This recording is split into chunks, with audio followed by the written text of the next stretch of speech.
বাসা কোথায়? উসমানপুর সরকারপাড়া। এখানে কি কারণে আসছে? এখানে আমার সঙ্গে রিলেশন করছে, আমাকে বলছে যে কোনোখানে যদি বাড়িতে বিয়ের কথা বলে তাহলে বলবা যে আমি ওখানে ছাড়া কোথাও বিয়ে করবো না। আর বাড়ি ওনার ছেলে, ছোট ছেলে। কি নাম? মোস্তফা কামাল।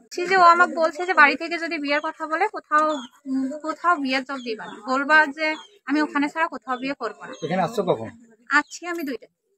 এখন তুমি কি চাচ্ছ? এখানে আসার কারণ কি? এখানে আসার কারণ আমাকে এখন ও বিয়ে করো, কারণ আমার পরিবারে যখন ও বাধা দিছে তো আমি তখন ওর কথা মতোই করছি। এখন আমার বাবা মা অপমান হয় নাই সবার কাছে, এখন আমার বাবা মা তো কোনোভাবে মেনে নিতে চাচ্ছে না। এখানে আসার পর তুমি দরজা নক করছো? আমি এখানে আসার সঙ্গে সঙ্গে ওরা দরজা লক করে দিছে, ঢুকতে না দেয়। কার সঙ্গে দেখা হয়নি তোমার? দেখা হইছে, ওরা ঢুকতেছে বাইরে হইতেছে, সেই রকম ভাবে বাইরে হচ্ছে, আমাকে ঢুকতে দিতেছে না। কি বলতেছে তারা? ঢুকতে দিবে না।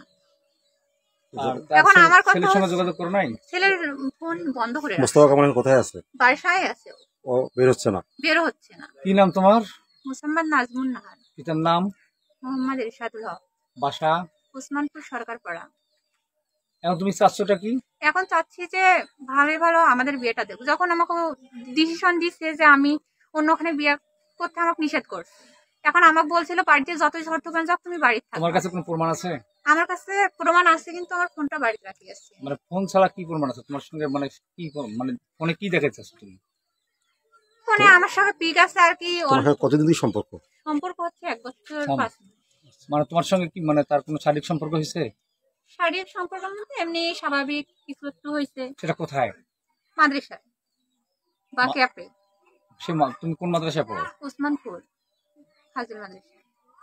ক্যাফে বলতে কোথায়? সেটা ক্যাপ আর ড্রিম ক্যাপ। Dream cap. হ্যাঁ, পরীক্ষা দিতে গেছিলাম, ওইখানে গিয়ে